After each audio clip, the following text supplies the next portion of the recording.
सुनील छेत्री को एक बार फैन से रिक्वेस्ट करनी पड़ी कि प्लीज स्टेडियम आ जाओ। सोचो, अगर इंडिया का बिगेस्ट फुटबॉलर ये बोल रहा है तो प्रॉब्लम कहाँ है? Come and watch in the stadiums. Come and watch us in the stadiums. You guys have no idea how important you guys are and how important your support is. Support us, encourage us, watch us, abuse us, criticize us, talk about the game, go back home, have discussions, make panels, but please get involved. This is a very, very important time and juncture in Indian football, and football in India needs you guys. So here I'm requesting you, please come and watch us in the stadium. Now in Mumbai, and whenever we play, wherever we play, if you're in the same city, come to the stadiums and watch us. Please. Jai Hind. So guys, welcome back to another video from WFT What Fans Talk About Football में। So इस video में हम बात करने वाले India की real problem के बारे में, जो रैंकिंग नहीं, ग्राउंड लेवल पे है। हमारे पिछली वीडियो पे एक कमेंट आया था एंड हॉनेस्टली वो काफी सेंसिबल था। उसपे उस बंदे ने बोला था कि इंडियन फुटबॉल की प्रॉब्लम रैंकिंग नहीं है, रियल प्रॉब्लम है ग्राउंड लेवल। एंड जब लीग ही पॉज पे हो तो ये बात ज्यादा रिलेवेंट हो जाती है, क्योंकि रैंकिंग कोई अलग चीज नहीं है, वो तुम्हारे सिस्टम का रिजल्ट है। रैंकिंग कोई मैजिक स्विच नहीं होती है जो एक डिसीजन से इम्प्रूव हो जाए। अगर लीग ही अनस्टेबल है, बॉलिंग कैलेंडर ही अनक्लियर है, तो रैंकिंग कहाँ से स्टेबल हो सकती है? मतलब लाइक उसमें वही बात आ जाती है कि जब एक स्टूडेंट अगर 6 मंथ से स्कूल कॉलेज नहीं जा रहा है एंड रिजल्ट वाले दिन उसको तुम ब्लेम कर रहे हो, तो ये कहाँ से फेयर हो सकता है? क्योंकि इसमें मार्क्स प्रॉब्लम नहीं है, प्रॉब्लम प्रोसेस में था। इंडिया में फुटबॉल कल्चर सिर्फ कुछ लिमिटेड स्टेट पॉकेट्स तक ही नहीं है, जैसे सिर्फ north east, West Bengal, Goa, Kerala, सिर्फ यही कुछ लिमिटेड स्टेट्स नहीं है। पंजाब, महाराष्ट्र, उड़ीसा, कर्नाटका, दिल्ली, ये सब स्टेट्स पे भी फुटबॉल खेला जाता है और टैलेंट्स भी है। डिफरेंस ये है कि कुछ स्टेट्स पे फुटबॉल डेली लाइफ का पार्ट होता है और बाकी जगह सिस्टम सपोर्ट वीक है। इसीलिए स्टेडियम्स कुछ स्टेट्स पे जब डर्बीज होते हैं तो फुल होता है, और बाकी स्टेट्स पे जब नेशनल टीम्स के मैचेस भी होते हैं तो आधे से ज्यादा खाली होता है। हाँ, कल्चर मिसिंग नहीं है, कल्चर अनइवन है। सबसे बड़ा प्रॉब्लम यह है कि फुटबॉल स्कूल के एजुकेशन पार्ट में नहीं है। क्रिकेट में इंटर स्कूल, इंटर कॉलेज के कैलेंडर्स फिक्स होते हैं, वो एवरी ईयर होते ही रहते हैं।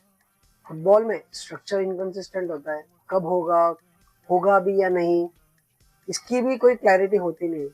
टैलेंट मिल जाता है बट उसको आगे जाने का पाथवे जो होता है वो बहुत वीक होता है। स्कूल से एकेडमी, एकेडमी से क्लब, ये चेन ब्रेक होता रहता है। आईएसएल ने फुटबॉल को इंडिया में विजिबिलिटी दिया है, इस बात को कोई डिनाई नहीं कर सकता। पर जब लीग ही अनसर्टेन हो तो इकोसिस्टम हिल जाता है। प्लेयर्स अपने फ्यूचर सिक्योर नहीं समझते, क्लब्स अपने प्लानिंग्स नहीं कर पाते, एंड फैंस भी अपना रेगुलर कनेक्शन जो होता है वो बिल्ड नहीं कर पाते। ये लीग सिर्फ एक टूर्नामेंट थोड़ी होती है, वो एक कंटिन्यूटी होती है। एक और चीज जो मैं यहाँ पे क्लियरली याद दिलाना चाहता हूँ कि जो वीडियो मैंने सुनील छेत्री का प्ले किया था, वो क्लिप आज का नहीं है, वो 7 साल पुराना क्लिप है। उस वीडियो में सुनील छेत्री ने सिर्फ ये नहीं कहा था कि स्टेडियम पे आ जाओ, उन्होंने बोला था कि come at us, shout us, criticise us, अगर हम अच्छा नहीं खेल रहे तो प्लीज बू अस। ये वर्ड्स किसी वीक प्लेयर के नहीं है, ये वर्ड्स उस प्लेयर के हैं जो इंडियन टीम का कैप्टन है, एंड ही इज आस्किंग कि प्लीज हमें इग्नोर मत करो। समझने वाली बात यह है कि सुनील छेत्री अब्यूज नहीं मांग रहे, वो रिएक्शन मांग रहे थे। वो कह रहे थे अगर हम गलत खेल रहे हैं तो बोलो, अगर तुमको डिसअपॉइंट कर रहे हैं तो बू करो हमको। पर सबसे बुरा क्या है? साइलेंस। एक फुल स्टेडियम का गुस्सा खाली स्टेडियम से बेहतर होता है, क्योंकि गुस्सा मतलब एक्सपेक्टेशंस होता है एंड एक्सपेक्टेशंस मतलब इम्प्रूवमेंट। अगर जब इम्प्रूवमेंट ही नहीं है तो ग्रोथ कैसे हो सकता है? और इम्प्रूवमेंट के बिना कोई भी स्पोर्ट ग्रो नहीं करता है। सोचो, फुटबॉल का आइकन जब फैन से ये कह रहा है आओ शाउट करो, आओ प्रेशर डालो एंड क्रिटिसाइज करो, तो ये लाइन कितना पेनफुल होता है। उस टाइम पे फुटबॉल था, प्लेयर्स भी थे, मैचेस भी थे, पर क्राउड नहीं था। सो सुनील छेत्री का जो वीडियो था वो कोई कि अटेंशन के लिए नहीं था, वो एक कनेक्शन बनाने के लिए था। 7 साल बाद भी अगर हम उस वीडियो का रेफरेंस के बारे में बात कर रहे हैं तो प्रॉब्लम एक क्लिप नहीं है, प्रॉब्लम यह है कि वो मैसेज आज भी रिलेवेंट है। सुनील छेत्री ने कहा था come and shout at us, क्योंकि फुटबॉल को सिर्फ सपोर्ट नहीं चाहिए, फुटबॉल को प्रेजेंस भी चाहिए। क्योंकि जब स्टेडियम खाली होता है तो सबसे ज्यादा आवाज उस साइलेंस का होता है। फुटबॉल इकोसिस्टम सिर्फ फेडरेशन, प्लेयर्स या लीग से नहीं होता है, फैंस का होना भी बहुत इंपॉर्टेंट होता है। जहाँ क्राउड रेगुलर आता है वहाँ प्लेयर्स भी कॉन्फिडेंट फील करते हैं और क्लब्स भी इन्वेस्ट करता है। यूरोप में ये कल्चर जनरेशन से चलता हुआ आ रहा है, इंडिया में ये प्रोसेस अभी अर्ली स्टेज पे है, जो कि बिना फैंस के आगे नहीं बढ़ सकता है। इंडिया में फुटबॉल के पास इंटरेस्ट है, टैलेंट है, पैशन भी है, पर जब तक ग्रास रूट्स कंसिस्टेंट नहीं होंगे, फैंस स्टेडियम्स नहीं आएंगे और लीग स्टेबल नहीं होगा, तब तक नेचुरली रैंकिंग इंप्रूव नहीं होगा। चाहे आईएसएल हो या ना हो, फुटबॉल को चाहिए clarity, continuity and crowd.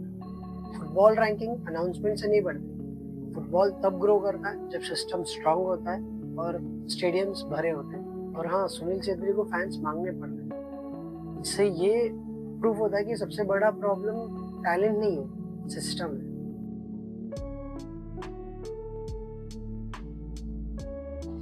Thanks for watching this video till here.